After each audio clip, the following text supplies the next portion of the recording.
Maybe they get lucky and they get gifted a sub. Here's the 1 minute ad break now. Here now from Senator Bernie Sanders of Vermont. Senator Sanders, thanks for joining us again this morning. You just heard Senator Blunt right there. He said this program is unfair. It's going to hurt the transphobia phobic for the 15 economy.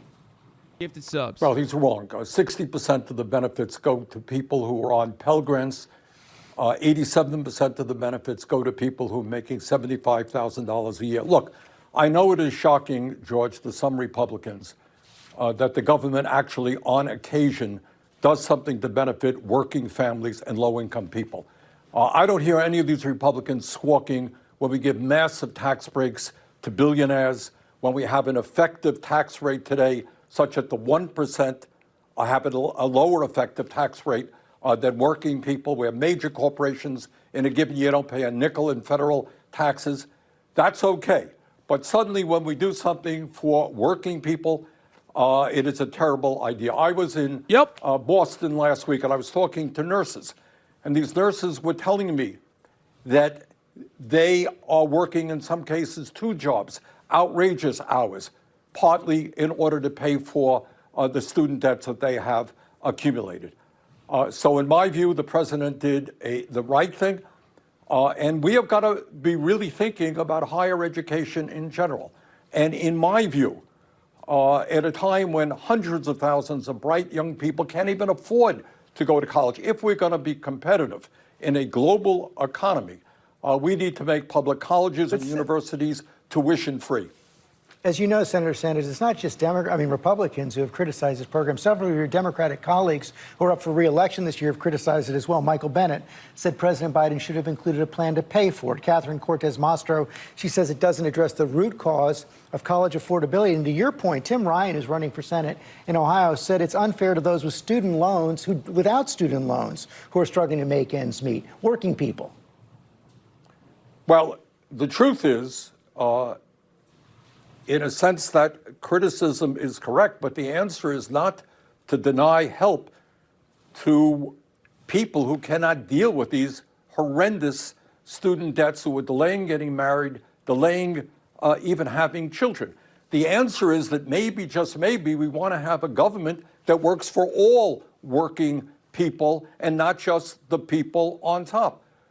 So the answer, I think, is to say, yeah, if you are a working person right now, you're worried about what happens to you when you are retiring. Well, maybe we should demand that the wealthiest people in this country start paying their fair share of taxes so we can expand Social Security, improve the benefits, and protect those workers. Maybe we should raise the minimum wage to a living wage for low-income workers. Maybe we should do what every other major country on earth does, George, and guarantee health care to all people as a human right, rather than spending twice as much per capita on health care as other countries and leaving 70 million Americans uninsured and underinsured. Maybe we should have the courage to take on the drug companies and not pay 10 times more for a particular drug than they do in other countries. So the answer is not to do what Republicans... Never once have I heard CNN say, wow, these multi-billion-dollar companies have received a massive handout today. Let's go to the average person to talk about how unfair it is that we have to pay for it. The fuck? Of course they're not going to do that. Their entire fucking position is slanted against that kind of behavior.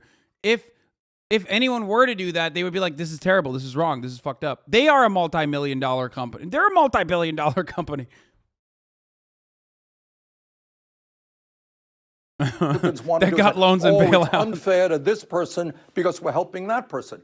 The answer is maybe to create a government which works for all people and not just for wealthy campaign contributors. And by the way, George, we don't talk about this enough. We got to deal with this massive income and wealth inequality. 3 people on top owning more wealth than the bottom half of American society. That's some of the issues that we got to deal with. You can't address any of those without more Democrats in the Senate. How are you feeling about the midterms right now? We know there are a lot of headwinds for Democrats, but there have been some successes over the course of the summer. Yeah, I think that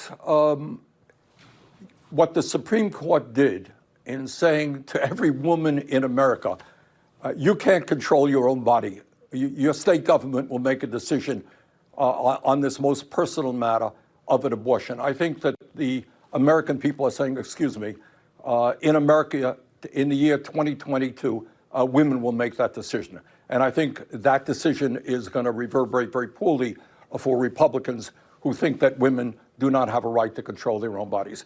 I think the gun violence that we have seen is also going to play a role. People understand, whether you're Democrats or Republicans, that we common sense gun safety legislation. So I think there is a reasonable chance that Democrats will retain control over the Senate. I certainly hope we get more than 50 in the Senate, that we get at least 52, so we can start going forward and protecting working people in a way we have not been able to do up to now.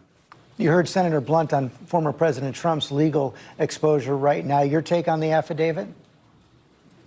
Well, my take is there's something a little bit absurd when it appears that we have a former president who has taken highly classified documents to his own residence. I mean, it's just incomprehensible to me. But then again, when we talk about President Trump, there's a lot of incomprehensible things.